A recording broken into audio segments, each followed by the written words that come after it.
Las noches de los años 2000 se sienten muy distantes hoy en día. Se pierden en recuerdos aleatorios de una niñez tranquila y agradable, al menos en mi propia experiencia. Muchas de estas memorias toman toda una vida guardadas en el fondo de nuestra mente, pero en el momento menos esperado pueden volver a aparecer. Este fue el caso cuando en 2021, en medio de una reunión familiar, logré dimensionar la magnitud de la experiencia inexplicable que viví de pequeña. Las experiencias que iban compartiendo todos eran muy interesantes, y de pronto la conversación se volcó hacia las historias paranormales. Alguien mencionó algo, no recuerdo bien qué fue, pero en ese momento algo me hizo perder el hilo de la historia que se contaba, pues un recuerdo enterrado en el fondo de mi mente apareció de la nada. Todo sucedió una noche en aquel condominio de edificios en el centro de una pequeña ciudad de la zona central de Colombia. Apenas había cumplido 9 años y quiero que tengan en cuenta que todo pasó en una época muy alejada de la virtualidad con la que vivimos hoy en día. No tenía mucho contacto con la tecnología y menos con los temas ocultos y paranormales por mi corta edad. Mis padres, mis hermanos y yo teníamos la necesidad de mudarnos mucho por el trabajo de mi padre. Y ese año al menos, nuestro hogar era un apartamento de 3 habitaciones en el 5º piso de una de las torres que componían la infraestructura. Nuestros planes nocturnos eran los de cualquier niño de esa época: hacer las tareas, jugar entre nosotros, ver televisión e ir a dormir. Eran tiempos simples, sin muchas distracciones o preocupaciones. Sin embargo, en una de esas noches cotidianas, toda esa paz se vio interrumpida por una de las experiencias paranormales más extrañas que he tenido. No recuerdo bien qué día de la semana era, ni tampoco exactamente la hora en que pasó.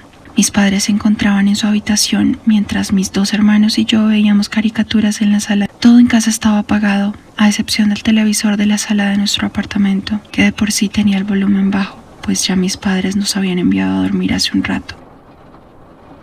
Mientras veíamos nuestras caricaturas escondidas, de repente recordamos que en la tarde, al salir del colegio, nuestros padres nos habían comprado un postre. Uno que olvidamos por completo luego de cenar y seguía esperándonos en la cocina. Yo, siendo la hermana del medio, siempre hacía caso a lo que me indicaba mi hermana mayor. Sus instrucciones fueron muy claras.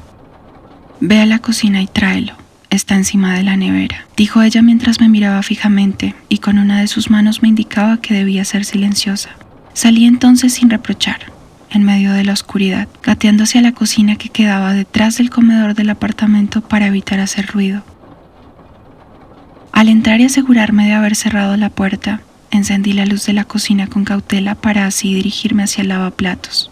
Debajo de este, entre un cajón, mi mamá guardaba un banco pequeño, uno que usábamos para ayudarla a cocinar o lavar los platos. Fue entonces que, al abrir muy despacio una de las puertas del mueble, percibí algo extraño en el ambiente, una de las primeras veces que me sucedía. Recuerdo muy bien la sensación de que alguien me observaba. Debido a la adrenalina que sentía al estar intentando tomar el postre a escondidas de mis padres, pensé que ese era el motivo de mi miedo repentino. Mi mirada entonces se dirigió hacia la ventana de la puerta de la cocina detrás de mí, esperando ver a alguno de mis padres o a mi hermana mirándome a través de esta. Sin embargo, no había nadie allí. Continué con mi misión, sacar la banca. Al lograrlo, la dejé a mi lado derecho para levantarme y poder llevarla con cautela hasta la nevera, pero sin ponerme de pie aún, noté que a escasos pasos de donde me encontraba había una tela oscura que tocaba el suelo. Por un segundo pensé que se trataba de alguna prenda colgada en el patio de ropas que quedaba justo detrás del lavaplatos. Sin embargo, al levantar mi mirada poco a poco, mis ojos lograron ver que no se trataba de una prenda de vestir. Mis ojos subían despacio, curiosos, aún sin ninguna sensación de alerta en mi cuerpo, solo con la intriga de por qué esa prenda de vestir estaba rozando el suelo tan cerca del lavaplatos. A medida que avanzaba, vi un par de manos pálidas que contrastaban con la tela negra. Seguí levantando la mirada para analizar lo que se encontraba a escasos centímetros de mí y vi lo que creí era una larga bufanda color violeta. Esta bufanda tenía en cada una de sus puntas lo que parecía ser una cruz. Ambas cruces tenían la punta de arriba más larga que la de abajo. La piel de mi espalda reaccionó primero que el resto de mi cuerpo, pues cuando mi cabeza logró elevarse por completo, un rostro pálido y sin rasgos visibles estaba inclinado hacia mí. Me tomó 2 segundos tal vez analizar lo que veía. Un hombre con apenas las cuencas oscurecidas donde se supone estaban sus ojos y boca, y una protuberancia en donde se supone iba su nariz. No podía describir cómo lo sabía, pero estaba mirándome con ese par de ojos que faltaban en su rostro, todo en completo silencio.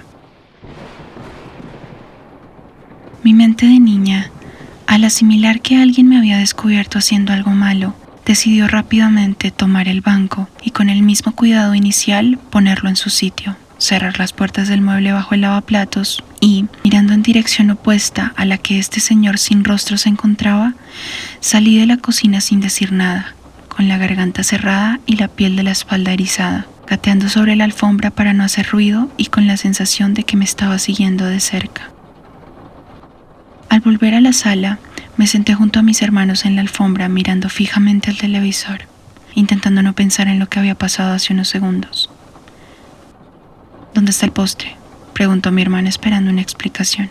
Los escalofríos me pasaron de repente y con el corazón completamente acelerado solo logré responder que no se encontraba sobre la nevera.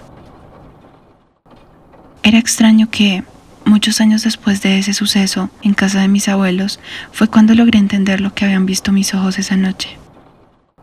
Los sentimientos que tuve que vivir ese día se dibujaban con mucha claridad, no importa cuántos años hayan pasado desde entonces, podía sentir mi piel erizarse al recordar lo sucedido.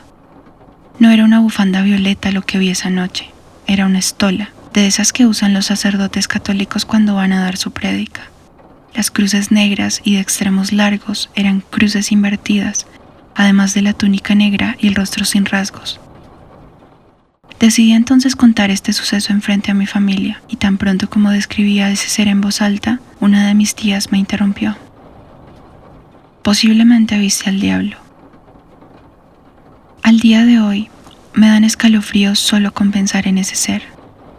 Su imagen sigue en mis recuerdos, y lo más desagradable es la visión de su cabeza girada hacia mí.